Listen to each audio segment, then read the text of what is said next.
काय करावं काही समजून नाही राहिलं.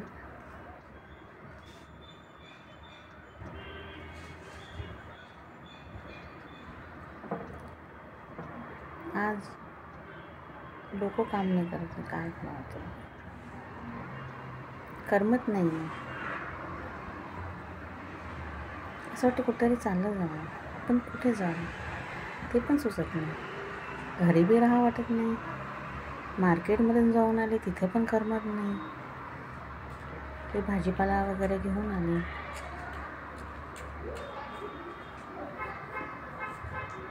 काहीच समजून राहिलं नाही. होते काही जसं मला बरेच वेळा होतं असं की अशा बऱ्याचशा गोष्टी मला सुचत नाही.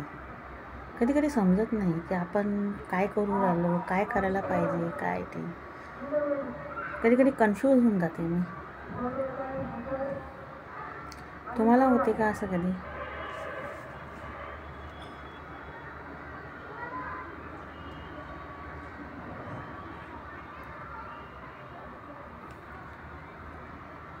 कुठे जावं काही समजून नाही राहिलं.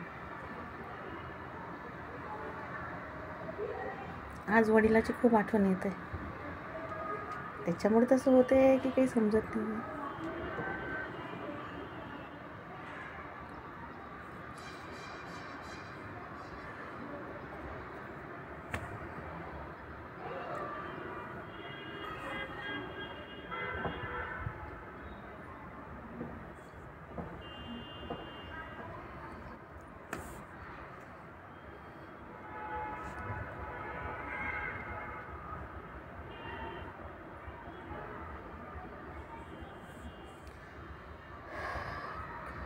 किती उदास झालं, काय झालं तरी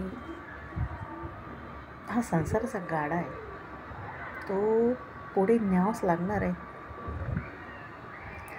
त्याच्याशिवाय पर्याय नाही आहे.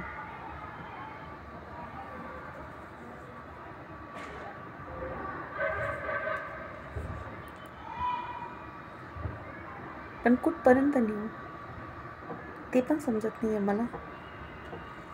कुठे थांबू?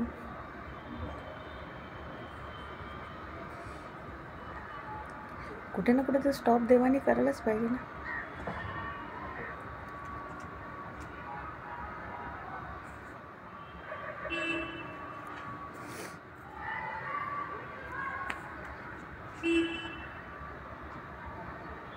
देवाच्या मनात काय आहे काही समजत नाही आहे अजून.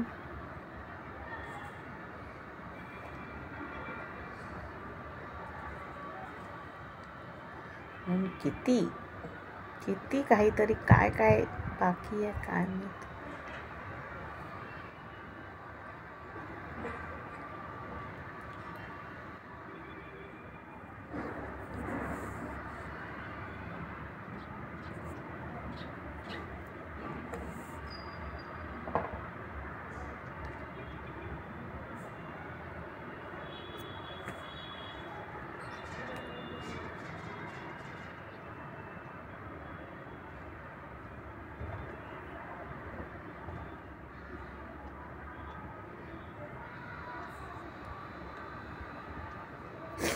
काल अचानक 2 जणांचा फोन आला, मैत्रिणीचा, भाचीचा,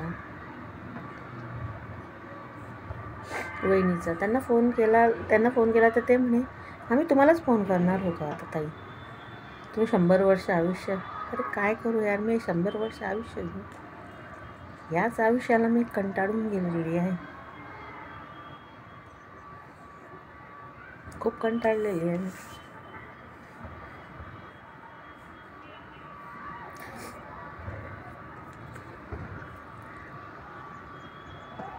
एवढी परीक्षा कोणाच्या नशिबात देव काल येत असेल काय माहीत. माझं पूर्ण आयुष्य परीक्षेमध्ये चाललं आहे, पूर्ण आयुष्य. आणि प्रत्येक परीक्षेमध्ये मी थोडी थोडी पास व्हायला लागते, एक्झामच बंद होऊन जाते, डायरेक्ट पोस्टपोन होऊन जाते, असंही म्हटलं तरी चालतं.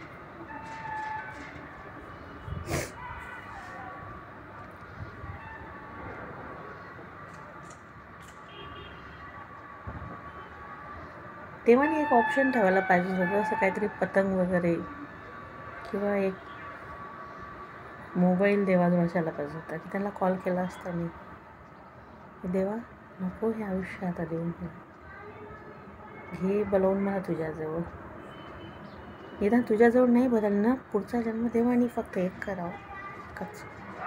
मला मनुष्य जन्म लागत नाही, मला पशु जन्म लागत नाही, मला कोणता जन्म लागत नाही, मला एक दगड बनावं देवानी, की त्या दगडावरून येणारे जाणारे त्यांनी पाय देऊन गेला पाहिजे, ती तकलीफ मी सहन करेल.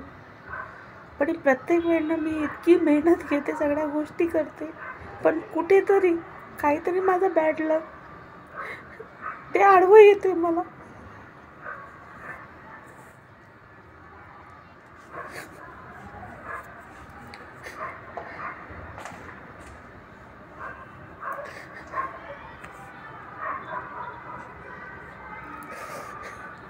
बस स्टॉप करावं मला असं वाटतं या सगळ्या गोष्टी.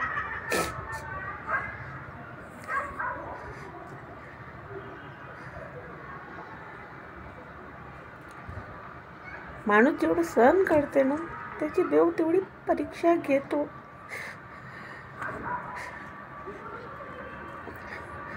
ही गलती माझ्या आई वडिलांची, त्यांनी माझ्यामध्ये सहनशक्ती खूप टाकली, नाही कर तू.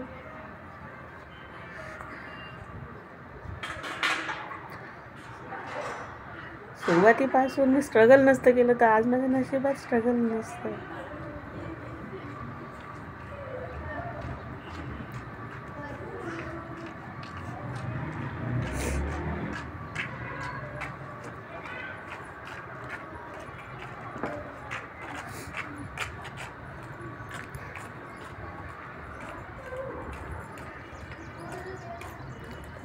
सॉरी गाईस,